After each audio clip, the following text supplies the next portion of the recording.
बिस्मिल्लाहिर्रहमानिर्रहीम। अस्सलाम वालेकुम। Class 11 math federal board. आज हम एक्सरसाइज 2.6 स्टार्ट करेंगे। यूनिट नंबर 2 है। अच्छा, इसमें देखिए सबसे पहले हमारे पास है लीनियर इक्वेशन। तो ऐसी इक्वेशन जो कि इस फॉर्म में हो a1x1 plus a2x2 is equal to k1, या फिर इस फॉर्म में हो ax plus by is equal to c। ठीक है, ये भी एक पास क्या है लीनियर इक्वेशन, टू वेरिएबल्स, और ये भी लीनियर इक्वेशन। अब यहाँ पे बात हो रही है लीनियर की। तो लीनियर वो इक्वेशन हो जिसमें आपके पास जो वेरिएबल है उसकी पावर जो मैक्सिमम क्या हो 1 हो। यहाँ पे देखिए x1 की पावर 1, x2 की पावर भी क्या है 1 है, तो इसे हम कहते हैं लीनियर इक्वेशन कहते हैं। ठीक है, अब हमारे पास दो सिस्टम है लीनियर इक्वेशन के। एक को हम कहते हैं होमोजीनियस सिस्टम और दूसरे कहते हैं हम non homogeneous system of linear equation. अच्छा, मैंने यहाँ पे ये इक्वेशन लिखी है। ठीक है, a1x plus b1y plus c1z is equal to k1, a2x plus b2y plus c2z is equal to k2, a3x plus b3y plus c3z is equal to k3। अगर इसमें ये जो k1 k2 k3 ये तमाम जीरो हो जाएं, ठीक है, इक्वल टू क्या हो जाए ये जीरो, मीन्स कि यहाँ पे जीरो हो जाए, then the system is called homogeneous system of linear equation. अगर आपके पास ये जो कांस्टेंट वाला कॉलम है ये पूरा जीरो हो जाए तो ऐसे सिस्टम को कहते हैं system of homogeneous system of linear equations कहते हैं। ठीक है, अगर मैं आपको इसकी एग्जांपल दूं, ये इसकी एग्जांपल है 2x plus y plus z equal to zero, minus x plus y minus z equal to zero, 3x plus 2y plus 6z is equal to zero. देखें जो ये तमाम इक्वेशंस हैं इक्वल टू क्या है ये जीरो है, तो आपके पास है homogeneous system of linear equations है। अच्छा, नेक्स्ट हमारे पास है non homogeneous system of linear equation. इसमें होता ये है कि आपके पास सेम इक्वेशंस होती हैं, लेकिन क्या होता है यहाँ पे जो k1 k2 k3 ये सारे जीरो नहीं होते, इनमें से कोई जीरो हो सकता है, एक या दो हो सकते हैं, लेकिन ये तमाम जीरो नहीं होते। ठीक है, if at least one of k1 k2 and k3 is non zero, means कि k1 k2 k3 में कोई एक भी अगर नॉन जीरो है, then the system is called non homogeneous system of linear equation. तो इस तरह का सिस्टम जो होता है उसे हम कहते हैं non homogeneous system of linear equation. इसके एग्जाम्पल देखें, ये इसका एग्जाम्पल है x plus y plus 3z equal to 2, 2x plus 7y plus z equal to 0, minus 3x plus y minus z equal to 1। Means के इस side पर जो पास है ना ये नंबर, इनमें से कोई एक जो है ना वो नॉन जीरो लाजमी नहीं, तभी वो सिस्टम क्या होता है बस non homogeneous of linear equation होता है। अच्छा, अब इसका देखते हैं सोल्यूशन। हमारे पास जो पहला और दूसरा क्वेश्चन है वो रिलेट कर रहे हैं इससे homogeneous system of linear equation से, तो हम देखते हैं इसका सोल्यूशन कैसे फाइंड करते हैं। सिस्टम ऑफ लीनियर इक्वेशन की टाइप 1 है homogeneous system of linear equation. Solution method क्या है, अगर हमारे पास जो ए का डिटर्मिनेंट है उसकी वैल्यू जीरो आ जाए, then solution will be non trivial. अगर हमारे पास जो ए मैट्रिक्स है उसका डिटर्मिनेंट से आंसर जीरो आता है तो इस तरह का सोल्यूशन से हम कहेंगे नॉन ट्रिवियल सोल्यूशन कहेंगे। ठीक है, और अगर जीरो के अलावा आता है तो आपके पास होगा ट्रिवियल सोल्यूशन होगा। अगर ए डिटर्मिनेंट का आंसर जीरो आ गया तो नॉन ट्रिवियल सोल्यूशन, और अगर जीरो के अलावा आ गया तो क्या होगा ट्रिवियल सोल्यूशन होगा। ठीक है, इसके बाद है consistent system of equation. A system of linear equation is said to be consistent if the system has one solution unique solution, means के सिस्टम का एक सोल्यूशन हो जिसे हम यूनिक कहते हैं, और it has infinitely many solution, उसके बहुत सारे सोल्यूशन हो, इन्फिनिट सोल्यूशन हो। ठीक है, उससे हम कहते हैं कंसिस्टेंट सिस्टम ऑफ इक्वेशंस कहते हैं। फिर उसके बाद आता है inconsistent of equations. A system of linear equation is said to be inconsistent if the system has no solution। अगर एक सिस्टम का सोल्यूशन ही नहीं है तो उसे हम कहेंगे इनकंसिस्टेंट ऑफ इक्वेशन। और अगर उसके पास आपके पास सॉल्व करने से उसका एक सोल्यूशन है, यूनिक सोल्यूशन है, या बहुत सारे सोल्यूशन है उसके, ठीक है, तो उसे हम कहते हैं कंसिस्टेंट सिस्टम ऑफ इक्वेशंस कहते हैं। एक्सरसाइज 2.6 क्वेश्चन नंबर 1 है, solve the following system of homogeneous linear equation for non trivial solution if exist. तो आपने इसका नॉन ट्रिवियल सोल्यूशन फाइंड करना है अगर एग्जिस्ट करेगा।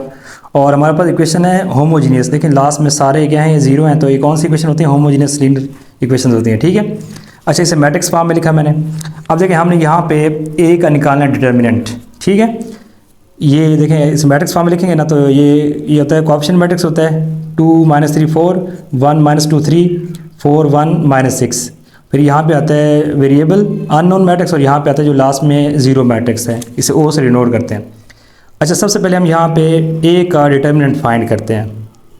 ठीक है, 2 - 3 4 1 - 2 और 3 4 1 और -6। ठीक है, फर्स्ट रो से इसे एक्सपेंड करते हैं। 2 जब लेंगे तो 2 वाला कॉलम और रो एलिमिनेट, तो -2 3 1 और -6 आ जाएगा। फिर यहाँ माइनस होता है साइन, अब यहाँ पे -3 आया, कॉलम और रो एलिमिनेट, तो 1 3 4 1 3 4 और -6, फिर +4 आ गया, ये कॉलम रो एलिमिनेट 1 -2 4 1, ठीक है। अब इसे सॉल्व करते हैं, 2 आ गया इनटू -1 से 6 तो 12 हो जाएगा, दरमियान में -1 3 1 से 3 आ गया, ठीक है। फिर ये बन जाएगा +3 क्योंकि -1 से प्लस होता है। अब -6 को 1 से करेंगे तो -6, दरमियान में -1 4 3 12, फिर +4 आ गया, 1 1 सा 1 -9, लेकिन इनको मल्टीप्लाई करने से आंसर आता है -8, तो ये बन जाएगा फिर +8, ठीक है। फर्स्ट और सिस्टम में एक्सपेंड किया है, तो ये एक पास आ गया 2 इंटू 9 + 3 इंटू एक पास आ जाएगा -18 + 4 इंटू एक पास क्या आ जाएगा 9, ठीक है। इसको सिंप्लीफाई करते हैं, 9 2 ज़ा 18, उसके बाद 18 3 ज़ा 54 आएगा, लेकिन माइनस में आएगा, और 9 4 ज़ा 36 और 18 को ऐड करें आंसर 54 आता है, तो A determinant is equal to आ जाएगा 54, फिर -54 which is equal to 0। So system has non trivial solution, ठीक है। जब भी डिटरमिनेंट 0 आएगा तो सिस्टम का कौन सा होगा, नॉन ट्रिवियल सोल्यूशन होगा, ठीक है। अब आपने पहली और दूसरी इक्वेशन को सॉल्व करना है, ठीक है, और वहाँ से वैल्यूज निकालनी है। अच्छा, इसको सॉल्व करने के डिफरेंट मेथड्स हैं, तो जो मैं मेथड यूज़ करूँगा वो मैं यूज़ करूँगा क्रॉस मल्टीप्लिकेशन मेथड यूज़ करूँगा, ठीक है। ये फर्स्ट और सेकंड इक्वेशन को सॉल्व करूँगा, जब मैं x1 लूँगा तो x1 ये वाली एलिमिनेट हो जाएगी, -3 4 -2 और 3 का यहाँ डिटर्मिनेट आ जाएगा, इज इक्वल टू फिर -x2 लेना है, ये प्लस में, ये माइनस में, ये प्लस में, ठीक है। ये इसका ऑर्डर है, -x2 ये अभी एलिमिनेट हो गया, 2 4 1 3 ये नीचे डिटर्मिनेंट बन गया, इज इक्वल टू x3 लेंगे तो ये एलिमिनेट 2 -3 1 2 -2 आ जाएगा, ठीक है। अब इसको करते हैं सिंप्लीफाई, ये आ गया x1 डिवाइडेड बाई -3 को 3 से -9 आ जाएगा, ठीक है। और 4 टू आपके पास क्या आ जाएगा 8, 4 टू यहाँ पे क्या आएगा 8 आएगा माइनस का, नहीं बल्कि यहाँ -2 है, ठीक है, क्योंकि देख रहे हैं ये -2 है, तो ये -3 -2 तो -3 है, तो ये बनेगा +8 आपके पास आ जाएगा, ठीक है, क्योंकि दरमियान में -1 होता है, और 4 2 ज़ा -8 is equal to x2 minus का है, ठीक है, 3 2 ज़ा 6 और 4 1 ज़ा 4, ठीक है, is equal to x3 over आ जाएगा 2 मल्टीप्लाई -2 तो -4, और दरमियान में माइनस साइन, और -3 1 ज़ा +3 आपके पास आ जाएगा, ठीक है। तो ये आ गया x1 over -1 is equal to -x2 over -1 is equal to x3 over क्या आ जाएगा -1, ठीक है। अब देखें तीनों में माइनस है, तो माइनस से मल्टीप्लाई कर दें, एक पास आ जाएगा x1 इज इक्वल टू, यहाँ पे देखिए इधर आपके पास ये +2 आएगा, ये 6 - 4 +2 आएगा, ठीक है। ये आएगा बस x2/2 आ जाएगा इज इक्वल टू x3/1 कर दें, या जस्ट x लिख दें, लेट करें इक्वल किसके है, t के इक्वल है, t क्या है एनी रियल से, ठीक है, t जो है ना कोई रियल नंबर है यहाँ पे उसके इक्वल है, सपोज करें, तो इन तीनों की अलग अलग वैल्यू निकालते हैं। यहाँ से देखिए x3 इज इक्वल टू पास क्या आ जाएगा, which implies that x3 is equal to पास क्या आ जाएगा t, और x2 जो है इज इक्वल टू आ जाएगा 2t, क्योंकि 2 इधर जाके इससे मल्टीप्लाई होगा, और फिर जो x1 है ये एक पास हो जाएगा t के इक्वल हो जाएगा, ठीक है। x1 की वैल्यू 2, x2 की 2t और x3 की t वैल्यू आ गई। अब यहाँ पे लास्ट में जैसा हमने ये लिखना है, थस t 2t और t जो है are infinitely many solution by assigning different values of t। अब t की वैल्यू जो अगर t की 1 लगाएंगे तो x3 1 हो जाएगा, x2 2 हो जाएगा, x1 t 1 हो जाएगा, ठीक है। अगर x के लिए 2 t के लिए 2 लगाते हैं तो x3 2 हो जाएगा, x2 4 हो जाएगा, और x1 भी क्या हो जाएगा 2 हो जाएगा, ठीक है। तो इसके इन्फिनेटली मैनी सोल्यूशन आएंगे। लास्ट जस्ट आपने ये लिखना है, thus t 2t t are infinitely many solution by assigning different values of t। Exercise 2.6 question number 1 का सेकंड पार्ट है। क्वेश्चन नंबर 1 है, solve the following system of homogeneous linear equation for non trivial solution if exist. और second part में है 2x1 - 3x2 + 4x3 = 0, x1 + x2 + x3 = 0, फिर x1 - 4x2 + 3x3 = 0। अच्छा, इसको हम जो है ना दूसरे मेथड सॉल्व करेंगे, ठीक है। हम यहाँ पे लिखते हैं इसका आर्गुमेंटेड मैट्रिक्स। सबसे पहले ये इसका सेकंड मेथड है, ठीक है, जो आपके पास होमोजेनियस इक्वेशंस है ना उनको सॉल्व करने का अगर सेकंड मेथड है। अच्छा, ये कोएफिशिएंट में है 2 - 3 4, फिर 1 1 1 1 - 4 3 आ गया, ठीक है। और इसके साथ अटैच करेंगे ये जो बस कांस्टेंट है जीरो वाला, ये मैट्रिक्स साथ अटैच कर देंगे। इसे कहते हैं ऑगमेंटेड मैट्रिक्स कहते हैं, ठीक है। और इसे ए बी से डिनोट करते हैं। अब इसको हम चेंज करेंगे रिड्यूस एचेलॉन फॉर्म में, ठीक है। इसको तो सबसे पहले जो फर्स्ट स्टेप होगा इसमें, आपने यहाँ पे 1 बनाया, उसके लिए क्या करेंगे, फर्स्ट और सेकंड रो को आपस में इंटरचेंज कर देंगे, ठीक है। फर्स्ट और सेकंड रो इंटरचेंज होगी। अब ये सेकंड रो है ये फर्स्ट बन जाएगी, जो फर्स्ट रो क्या बन जाएगी, सेकंड और थर्ड हो जाएगी एज इट इज़। उसके बाद इन दोनों को 0 बनाना है, ठीक है। 1 के नीचे इन दोनों को क्या बनाना है, 0 बनाना है, ठीक है। तो उसके लिए क्या करेंगे, हम करेंगे R2 - 2R1 और R3 - R1 और साथ करेंगे R3 - R1, ठीक है। तो इसको 2 से मल्टीप्लाई करके इसमें से माइनस करना है, तो 2 - 2 0 हो जाएगा। अब first row as it is आ जाएगा, उसमें वो फर्स्ट रो अनचेंज होगी, ठीक है। 2 - 2 0, इससे 2 से मल्टीप्लाई करके इसमें से -3 और -2 हो जाएगा -5, फिर 4 और -2, ये 4 और -2 के पास क्या आ जाएगा, 2 आ जाएगा। 0 में से 0 मैंने कहा 0 रहेगा, ठीक है। अच्छा फिर y - 1 0, -4 और -1 तो -5, 3 - 1 तो 2, 0 - 0 0 आ जाएगा, ठीक है। अब यहाँ पे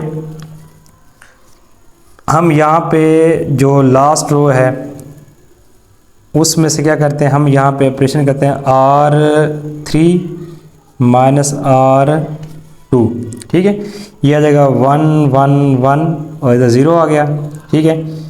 0 -5 2 और 0 आ गया, ये 0 बन जाएगा -5 और जब इससे करेंगे ना माइनस से मल्टीप्लाई तो +5 बन जाएगा। तो ये इसमें ये आपके पास क्या आ जाएगा, 0 आ जाएगा। 2 में से क्या हो जाएगा, 0 और ये भी 0 आ गया। अब यहाँ 1 एक दफ़ा बना लेते हैं, ठीक है। ये के पास आ जाएगा रो ऑपरेशन में 1 1 1 0 और ये 1 आ गया, ये बन जाएगा -2/5, ठीक है। ये 0 0 0 रहेगा और 0 0 0, ठीक है। अब यहाँ पे देखें कि आपके पास जो ए बी मैट्रिक्स का रैंक है, अब लिखेंगे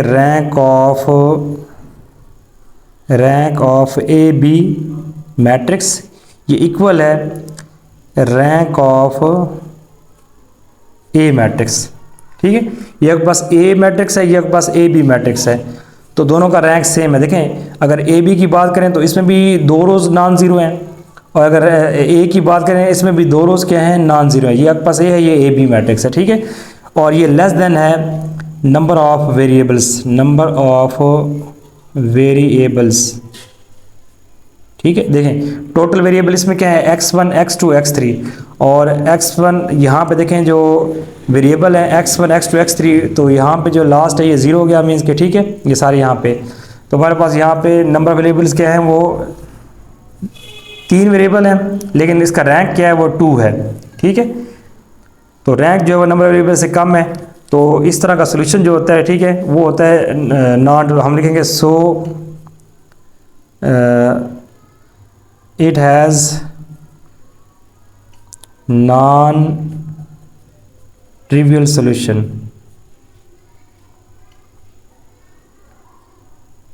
ठीक है। अब देखें अगर फर्स्ट रो की बात करें, फ्रॉम रो 1, इसमें ये x1 है, फिर है प्लस x2 है, इसे दोबारा मैं इक्वेशन की फॉर्म में लिख रहा हूँ, ठीक है। प्लस x3 है इज इक्वल टू 0 है, इसे 1 का नाम देते हैं। अब इसमें x1 0 है, x2 जो है वो 1 ये x2 आ गया, फिर -2/5 और यह पास है x3 इज इक्वल टू क्या, ये इक्वेशन 2 बन गई। और थर्ड में देखें x1 भी 0 है, x2 भी और x3 भी 0, तो हम लिखेंगे 0x3 इज इक्वल टू 0। अब x3 की आप कोई भी वैल्यू लेंगे ना तो वो इसको अगर x की वैल्यू 1 लेंगे तो 1 + 0 0 इक्वल 0, तो इसे सेटिस्फाई करेगी। x की वैल्यू आप x3 की वैल्यू आप 2 ले लें, 2 × 0 0 इक्वल टू 0, इसे सेटिस्फाई करेगी। तो आप लेट करते हैं कि यहाँ पे, अच्छा हम यहाँ लेट करेंगे x3 की वैल्यू t है, t कोई रियल नंबर है। अब x3 की वैल्यू t अगर मैं सेकंड में पुट करूँ यहाँ पे तो जाएगा x2 - 2/5 × t, ठीक है। और इसको उधर ले जाए तो बन जाएगा 2/5 × t, x2 की वैल्यू आ गई। फिर हम निकालें x1 की वैल्यू, उसके लिए क्या करेंगे, आप put x3 is equal to t and x2 is equal to 2/5 × t in equation 1 first में पुट कर दें, जो फर्स्ट इक्वेशन में इसमें पुट कर दें इसकी वैल्यू, ठीक है। तो आपके पास आ जाएगा सबसे पहले x1 जो है हमने फाइंड करना है, फिर आ जाएगा प्लस x2, तो 2/5 इंटू टी है, प्लस x3 इसमें क्या है t है, इज इक्वल टू क्या है 0 है, ठीक है। तो x1 जो है यहाँ पे देखें इन दोनों का जो एलसीएम वो आ जाएगा 5, यह आ जाएगा 2t plus 5t which is equal to 0। तो x1 जो है वो प्लस आ जाएगा 7/5 इंटू टी यहाँ लगा दें, इधर लगा दें, यही बात है। इसको उधर शिफ्ट करें तो x1 जो इक्वल आ जाएगा -7/5 इंटू टी, ठीक है। तो हमारे पास जो सोल्यूशन है वो पास क्या है 10, अच्छा x1 आपके पास आया है -7/5t और x2 आपके पास आया है 2/5t और x3 आपके पास आया है t। और इन्फिनाइटली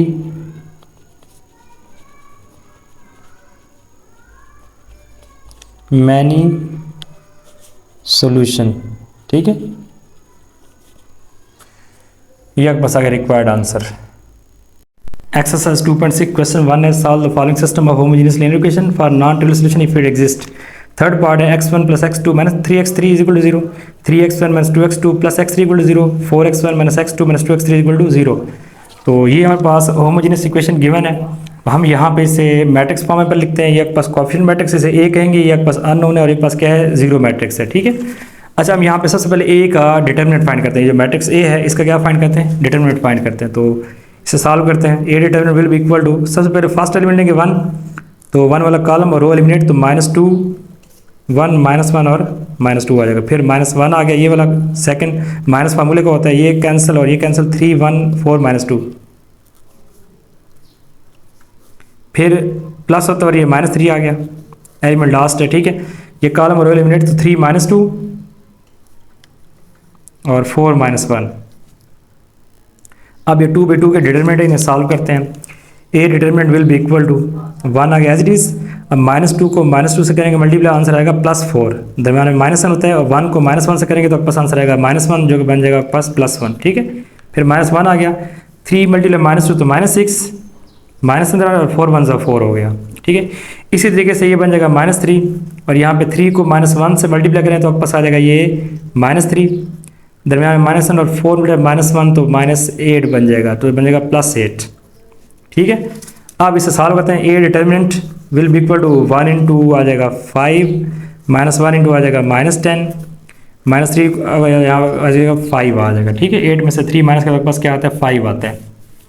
अच्छा अब इसके करते हैं मजीद सिंपलीफाई, तो ए डिटर्मिनेंट आपके पास जाएगा 5 1 से 5, -1 प्लस 10 1 से 10 और -5 से 15, तो ए डिटर्मिनेंट इक्वल हो जाएगा 15 और -15 विच इक्वल टू 0, ठीक है। ए मॉड 0 आ जाए इट मीन्स दैट के इस सिस्टम के इनफिनिटली मैनी सोल्यूशन में के नॉन ट्रिवियल सोल्यूशन है। सो system has non trivial solution, ठीक है।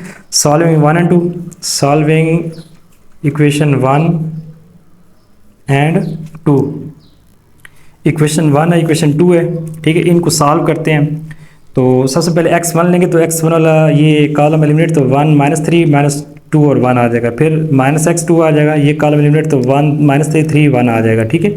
फिर x3 लेंगे तो ये कॉलम एलिमिनेट, तो 1 1 3 -2 आ गया। अब इसको करते हैं सिंप्लीफाई, x1 तो आ गया एज इट इज़, ठीक है, डिवाइडेड बाई 1 1 से 1 माइनस साइन और -1 प्लस 3 2 से 6 हो जाएगा, याद है, is equal to -x2 divide में 1 1 से 1 और बनेगा यहाँ पे माइनस आएगा ना पहले, और 3 को माइनस देगा प्लस -9 बनेगा +9 बन जाएगा, ठीक है। Is equal to x3 divide by -2 को 1 से करेंगे तो -2, ठीक है, और माइनस के दरमियान में और 3 1 सा 3 आ जाएगा, ठीक है। तो ये जगह x1 is equal to -5 is equal -x2 over आ जाएगा पास 10 इज इक्वल आ जाएगा x3 ओवर आ जाएगा -5। तो -5 से अगर मैं सबको मल्टीप्लाई कर दूं तो -5 कैंसिल, ये आ जाएगा x1 ओवर 1, ये आ जाएगा x2 ओवर 2, ये आ जाएगा x3 ओवर 1 आ जाएगा, ठीक है।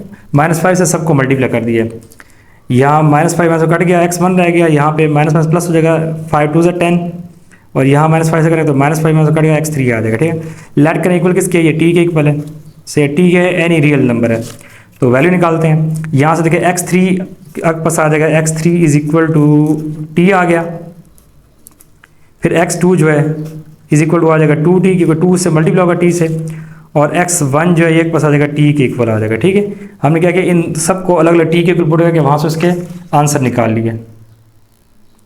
थस t 2t और t जो है आर इन्फिनेटली मैनी सोल्यूशंस हैं। आप t को कोई भी वैल्यू देंगे तो आपके पास एक अलग से आंसर है। t की वैल्यू 1 लगाएंगे, ये आ जाएगा 1 2 1, t की वैल्यू 2 लगाएंगे, आ जाएगा 2 4 2, t की वैल्यू 3 लगाएंगे, आपके पास आएगा 3 6 और 3। ठीक है, तो इसके इन्फिनेटली मैनी सोल्यूशंस आ सकते हैं। क्वेश्चन नंबर 1 का लास्ट पार्ट है, तो आपने इसका नॉन ट्रिवियल सोल्यूशन फाइंड करना है। होमोजेनियस इक्वेशन गिवन है, यहाँ पे सबसे पहले इसे मैंने मैट्रिक्स फॉर्म में लिखा है। ठीक है, कोएफिशिएंट मैट्रिक्स, अननोन मैट्रिक्स और ये जीरो मैट्रिक्स। ठीक है, तो हम सबसे पहले ए का डिटरमिनेंट फाइंड करते हैं। तो ए को मैंने फर्स्ट रो से एक्सपेंड किए, 5 लेंगे, ये कॉलम और रो एलिमिनेट, तो ये 4 एलिमेंट यहाँ पे आ जाएगा, फिर -6 ये कॉलम और रो एलिमिनेट, तो 2 1 1 2 आ जाएगा, फिर +7 और प्लस ले यहाँ पे आता है फर्स्ट एलिमेंट प्लस में, माइनस में, फिर प्लस में, तो ये माइनस है तो -7 आ जाएगा, ये कॉलम और रो एलिमेंट, तो 2 -1 1 2 पास आ गया। ठीक है, अब यहाँ पे 5 आ गया एज इट इज़, इसको सॉल्व करते हैं। -1 को 2 से करेंगे तो आपके पास आंसर -2 आएगा, माइनस है दरमियान में, और 2 1 से 2 आ गया, फिर -6 2 2 4 और -1 1 1, फिर -7 2 2 4 और माइनस आता है, लेकिन ये भी -1 आएगा तो बनेगा +1। ठीक है, तो ए का डिटर्मिनेंट जो इक्वल आ जाएगा 5 × -4 -6 × 4 -7 × 5, तो A determinant will be equal to -20, -6 4 24 और 7 5 35 आपके पास आ गया। अच्छा, यहाँ पे 4 - 1 3 होता है, ये आपके पास आता है 3। ठीक है, ये आपके पास 3 आ गया, तो 6 इज़ 18 होता है, ये 18। अब अगर मैं ये के पास है ए डिटर्मिनेंट जो है इक्वल आ जाएगा -20 -8 और -35 को अगर मैं ऐड करूँ -63 आता है, which is not equal to 0, तो इस सिस्टम का नॉन ट्रिवियल सोल्यूशन नहीं होगा। सो हम यहाँ लिखेंगे, सो सिस्टम